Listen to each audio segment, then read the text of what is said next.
Hey fam, we have a couple messages for you all that we got through dreams. We're not going to explain the dreams because we don't have that much time, but we are going to just share the messages that we got from the interpretation.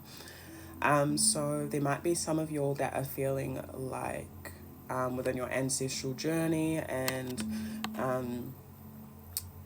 within your ancestral connection, feeling disconnected because you don't feel like you have your like physical ancestors around you. So this could be your parents, this could be grandparents, this could be aunties, uncles. Like you might not be physically connected to people within your lineage, even though those are not the only ancestors we have. Just speaking purely in regards to like ancestry DNA.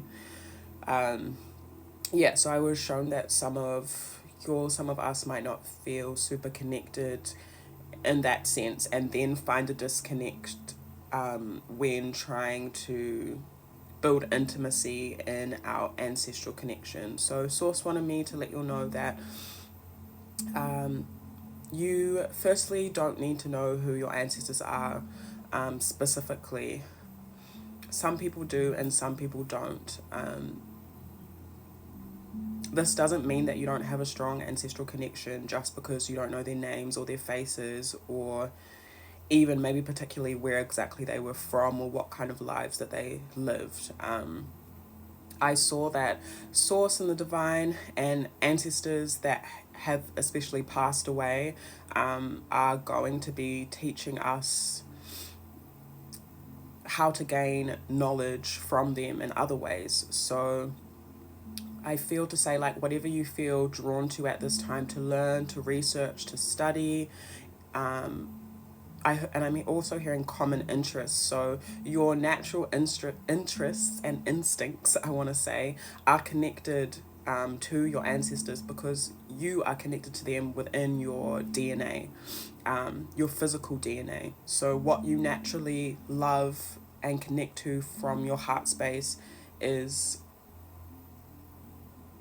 what is actually. I just had an interaction with someone that was actually really all good and safe. They were just like wandering through our, like the whenua by our whare, like the land by our house. And I just went out to like gently tell them my boundaries or our boundaries, like, because the stranger walking past your house, like directly onto your, not your land, but where you're living, can kind of feel unsafe. And so I just went out nicely and like introduced myself and said hey, and then was just like, oh, just mentioned that they walked through. And then they were like, oh, thank you so much for letting me know your boundaries, blah, blah, blah.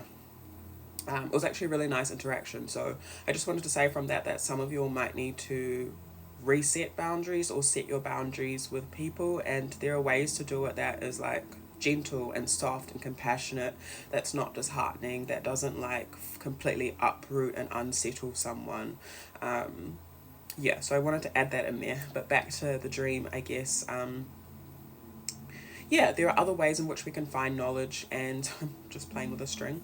There are other ways that we can find knowledge ancestrally, and it's up to us, and it's our responsibility as well, as, if we don't have access to certain things, to seek it out, you know. And we shouldn't be discouraged by the fact that physical people aren't around, you know, especially when elders pass away. That can also be like quite a hard thing to process in terms of like not having the knowledge firsthand in that kind of sense. So yeah, I felt like Source wanted to encourage us to seek out the ancestral knowledge and wisdom in other ways, and that can be by going into wānanga, into community groups, and I don't know, retreats, or what's another word?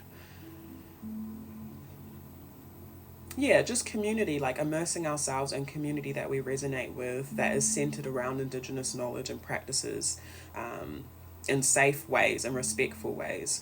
That can be a way in which we connect with ancestral knowledge and wisdom. We can also connect with ancestral knowledge and wisdom, not necessarily through our own lineage, in terms of the indigenous knowledge within our own lineage. It can also be through the land that we're on, because there's always connectors, there's always things that intertwine and are similar, or if not the same.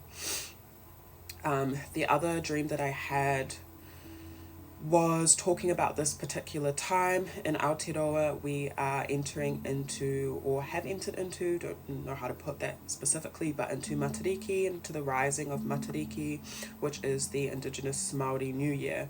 And within this dream, I dreamt of kind of like this, actually I'm going to describe this dream. I dreamt of like, I don't know what to call it, the essence or the spirit of Matariki, like roaming around in the nighttime. It was nighttime. And they were talking and they were singing to us, and what they were saying in their song and their talking was to ushering us into forgiveness, to forgive those that we feel have wronged us, have hurt us, and that this is a really potent time because they're actually helping us. The stars, the star systems, our ancestors are actually helping us access that forgiveness. So if we've been struggling with forgiveness when it comes to our parents in particular, and I was particularly seeing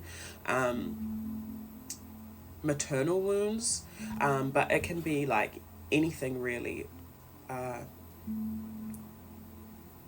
Wounds to do with, parents, guardians, how we've been raised, our childhood, the stars at this time, the cosmos, whatever you want to call it, like the astrology, whatever, I don't know. Our divine ancestors are helping us at this time to access that. So it's a really potent time to work with these energies, to release and to heal, to reflect. I heard to dissect and to digest. So to really get into like the nitty gritty of what we're feeling, what's coming up at this time when it comes to our wounds, our parental wounds, what we feel like we lacked, what we feel like we want more of, how we can access that, what we need to forgive our parents for as well.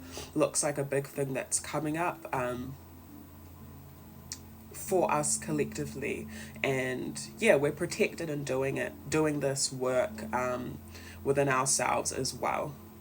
I guess some of us would be calling this shadow work, but obviously it doesn't need to be called that. I think it's just, as it was nighttime, I feel like in the dream it was really significant in terms of going into our subconscious, so going into the parts of ourselves that are hidden, or going a little bit deeper into the waters. There might be things that we know about ourselves and why we do things or why we feel things, but I feel like this time of year and our divine ancestors and source are calling us to just go a little bit deeper, to look at the things that we need to release and that we still have attachment to.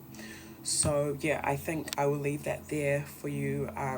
If anyone is needing like an ancestral reading, we have a 3-card ancestral reading that's pinned to our page for the details, or we have a longer pre-voice recorded ancestral reading where we go into real depth about your ancestral strengths, weaknesses, your ancestral becoming, what you're being called to step into ancestrally at this time. That's also pinned to our TikTok page. You can DM or email us. Email will be up there as usual if you're interested. But sending you all heaps of love.